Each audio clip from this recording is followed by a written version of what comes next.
Hey everyone, I am Gerardo Roman and I am doing this video to tell everyone that I'm starting a YouTube channel. It is called The Logical Progressor. I chose that name based on my ideals. Logic is the foundation of how I carry myself, and progressor comes from progression or progress, progression, progress, or progressive, which I am. I decided to debut my channel today because tomorrow is going to be one of the most important days of our future, or of our lifetimes, actually. And I want to do my part by telling everyone and trying to encourage those that are deciding not to vote to go out and vote. Participate in your future. I do not like fear mongering or telling people that they must vote for this candidate because this other candidate is horrible, especially when I think that essentially both candidates are pretty bad. So I want to tackle this issue a different way. I want to tell you why you should logically, or why it is logically essential to vote for Biden. And I'm not going to sugarcoat Biden and say how he's the best candidate or sugarcoat his whole life because I don't think he's that great. And there were a lot better options and candidates in the primaries, and we already know how that went. And I'm not going to get into what the DNC did or what they not do, basically, how the whole primaries happened. We know that they did it in 2016 and then they did it again this year. And now we're in the mess that we are in. But right now, I want to tell you why logically voting and voting for Biden is essential. Number one, I want you to imagine yourself in a situation where you had to find an opponent. But the opponents that are presented to you have their own qualities. There's two opponents. One of the opponents is a tough opponent, and you can't see yourself beating that guy. That is just, he's more powerful than you, he's bigger than you, or whatever the case may be. Something about that person seems like you cannot defeat him. And the other opponent is around your size, and you fight hard enough. And if you fight hard enough, you may be able to defeat him. Which opponent will you choose? I know that I would choose the opponent that I had a fighting chance with. In this case, I think that opponent would be Biden. Why? Because we already know what kind of guy Trump is. We've seen it for 5 straight years since the very first rally that he had to now. He only cares about himself, so no matter what we do, we will not change him or be able to get the policies that we want from him. Biden, on the other hand, is much easier to fight. As progressive, we can bend him to our will. We have a better chance at introducing free healthcare, free college, UBI, which is universal basic income, and etc. And under enough pressure, someone like Biden will have to give us the things we want. And some may ask, well, why didn't it happen with Obama? With Obama, the majority of the Congress was Republican, and we did not have the strong leadership on the left. Today, we're seeing an unprecedented amount of progressive beating their moderate Democrats and Republican/conservative counterparts. And our leadership is much stronger with people like AOC, Tlaib, I'm sorry if I pronounce her name wrong, Ilhan Omar, Andrew Yang, Bernie Sanders, and so forth. So I hope that those of you that decided that consciously you cannot vote for Biden will have a change of heart and look to the future. Another 4 years of Trump will destroy us. And I want to get into some of the things that are happening today and why this whole thing is absolutely nuts. We need people to go out and vote, but I also want people to be safe. Because as you know, there have been voter intimidation. There are people who are literally carrying AR-15s, military rifles, and bulletproof vests at the polling sites. And these are not military people. These are not the police. These are citizens who want to undermine everyone's freedom of voting. And I think that no one should have that much power, or no one should be able to intimidate anyone into voting for their candidate. Everyone has the right to choose who they want to vote for. If they want to vote for potentially the worst candidate, or in our lifetime, I think this is the worst president of our lifetime. But if they want to vote for that president or that candidate, they have the right to do so. No matter how bad the choice can be, they still have the right to do so. So I don't think anyone should be trying to intimidate anyone to vote for their candidate. That doesn't mean you can't try to persuade people to vote for your candidate, or give them logical reasons why they should vote for your candidate. But I want to make sure that people understand that we have freedom in this country, and we should be able to choose who we want to vote for without having any consequences, life-threatening consequences occur. Regardless of all that, it is starting to seem that the whole process is going to be absolutely terrifying. Tomorrow, after the votes, Donald Trump is going to try to steal the election.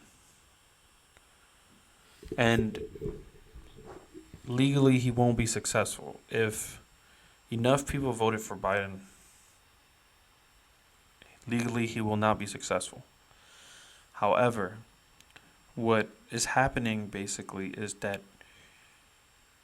all of the mail-in voting that has been done takes time to be counted. Essentially, it'll probably be done by November 10th, or it could even go longer than that, count all the votes. By that time, it would probably go to Biden. Tomorrow, however, by the end of the day, we don't know if Biden is going to be leading by a super high margin, or it can be very close, or it can probably look like Trump is winning, and essentially he won't be, because the mail-in voting will still be needed to be counted. And the way that the Trump campaign has set it up is basically that they're trying to make their voters vote in person rather than in mail. And obviously it's super inappropriate, especially since we've been living in a pandemic since I don't know, March, I think, is when they officially called it as a pandemic. But everybody knows what that's been like. And right now we have seen spikes, especially in our area where I'm at, is Pennsylvania. There have been more and more patients coming to the hospitals. I work at Jefferson Hospital, and it seems that the COVID cases have definitely been increasing. And it is just wrong to try to tell people to go to those polling sites. It is being coined as a super spreader event. Most of his rallies right now are being called super spreaders because the majority of the people there have decided that COVID isn't real, or that it isn't deadly, and they're not wearing masks. They're not protecting themselves. They're not protecting their families. They're not protecting the people that are coming there. They simply do not care, and obviously Donald Trump is the one who's pushing for this type of behavior. But regardless of all that, I just hope that people understand that it seems as though no matter who wins tomorrow, or by November 10, 11, 12, wherever, there's going to be chaos in this country. There is going to be chaos. It is terrifying to even think that. We have watched movies about the Civil War. We've seen things that when we think about today, like it's just not possible today. At least that's what we like to think, that it may not be possible in today's world. Seeing how guns have evolved, our laws have evolved. However, our politicians apparently have not, and the people that live in our country have not as well. Education has plummeted. Uh, our country's education level is very low compared to a lot of third world countries, or the basically the big countries in our world. And it's just looking like it might get to that point. It's a possible civil war or even tyranny. You never really know what's going to happen after tomorrow. And I think a lot of people are expecting that the police or the military will step in and protect us. But the way this whole year has been going, since the George Floyd protest, the Breonna Taylor protest, even the most recent protest here in Philly after I forget the gentleman's name. He got shot by the cops, and it caused riots and protests and looting, or whatever you want to call it. It's basically civil unrest. The way that the police have handled it reminds me of the oldest book that talked about Big Brother controlling things, which is George Orwell's 1984. It is starting to seem like the police are not on the side of the public. They're not on the side of reasonable people. We saw that in New Jersey, a bunch of Trump supporters decided to block a major highway, and I have not yet heard of anybody being tasered, being shot with rubber bullets or whatever. I mean, it happens almost instantaneously here in the city. Whenever we protest about a police brutality case, but when people on the right protest or do the things that they are doing, it seems like there's absolutely no consequence for that. So I'm just trying to get people to do their part, but also be careful, be safe. I'm gonna pull up some articles here that sort of explain what's currently happening. So in some places, especially right now, is Houston. It says this is an article by CNN. I'm gonna try to pull it up real quick. No, that's the wrong one. Sorry about that. Still trying to get used to this. Okay, so it says federal judge rejects GOP challenge to invalidate nearly 127,000 votes in Democratic-leaning Houston. So they're basically saying that those drive-through ballots are invalid. And the reason why they're saying this is because they know that the majority of them are left people, or people on the left, Democrats, that are trying to vote but don't want to get sick. They are denying the fact that if these people go to these polls, their chances of getting COVID is absolutely higher. It's just no question at this point. But as you know, they don't believe in the experts. They don't believe in COVID. They simply follow whatever Donald Trump says. So I'm going to read a little bit of this. It says the lawsuit is a major last-minute challenge to voting rules in closely watched states ahead of the election, in which some officials have made special accommodations amid the coronavirus pandemic. An appeal is possible. Throughout the hearing, Hannon appeared to grapple with the idea that nearly 127,000 people had already voted in the drive-through polling centers, and whether if he invalidated the process, they would be able to vote on election day. This is absolutely unprecedented. I mean, it's not something that we couldn't guess or not know that they were going to try to do stuff like this. But they know that what they're doing here is basic voter suppression. And the problem now with the Supreme Court, they just added a brand new Supreme Court. I don't know if anybody knows who she is. I can't even remember her name. Supreme Court Judge Anna. What's her name? Ann something. I don't remember her name.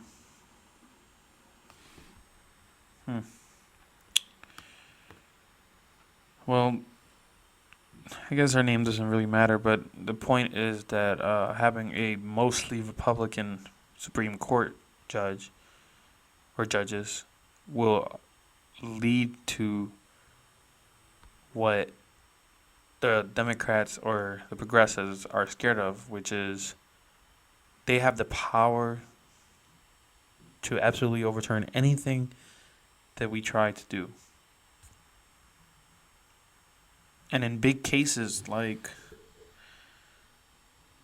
education or separation of church and state, I mean, the new Supreme Court judge, she is someone who will use her religion on top of what the law says. She doesn't care about the law. She only cares about what her religion says. She won't follow logic. She won't follow any of that stuff. So we're in for it. I mean, this is the fight of our lives at this point. I mean, 127,000 votes in Houston being scrapped. I mean, that if that's not voter suppression, I really don't know what is. Okay. And this right here, basically, the counting of the mail-in ballots will take several days. So as I was saying earlier, it's going to take a while for these results to be tallied. And unfortunately, the Trump campaign is going to use that.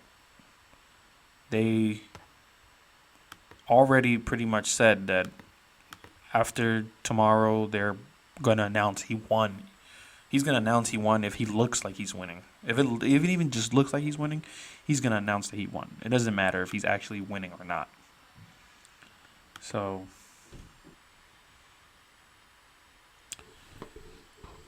if you don't know what times the polling sites closes, I know that in Pennsylvania the polling sites close at 8 p.m. So try to make sure you go out and vote by 8 p.m.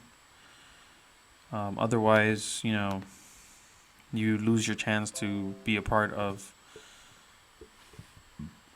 You lose your chance to be a part of the democratic process. So, like I said, I really hope you guys get a chance to do that, and also be very careful. This election is gonna cost us more than we gain. I believe so. It is looking to be very, very scary, and I hate to be an alarmist. I want to see a progressive future for our country. I want us to move forward and put in the policies that we want, make sure everybody is safe. Let's end the COVID situation, get the experts to actually tells what to do instead of, uh, Donald Trump, just spouting nonsense because apparently he had his PhD at Trump University or whatever. Obviously a joke. Uh, so yeah, just make sure you guys go out and vote, and just be safe. Be safe and be aware of your surroundings. Be aware of what's happening. If you see something that looks crazy at the polling sites, just don't bother. I mean, voting is your right, but don't let it take your life. So it was. This is my first video, so I hopefully I'll get better at this. Um, what I hope to do in the future is to be able to give you guys real live information about what's happening. I also want to focus on local information because I think Philadelphia needs a lot of attention. We need to be able to fix this city. A lot of young people here are not stupid. I know a lot of people that are just smart, and they just need the right push in the right direction. I also want to talk about other things and hopefully bring people over and have some great conversations about almost anything. At the end of the day, I'm doing this channel because I love conversations. I love being able to debate people. I love being able to talk about things. And this is how we move forward. We talk about what the issues are. We talk about what's plaguing us, our society, our cities. How can we move forward from it? What can we do to change it? It's just conversations. And with that, I'm going to leave you guys. And I hope that after tomorrow, we'll all be in one piece and our country doesn't split apart. And hopefully we all get what we want. So thank you very much. Goodbye.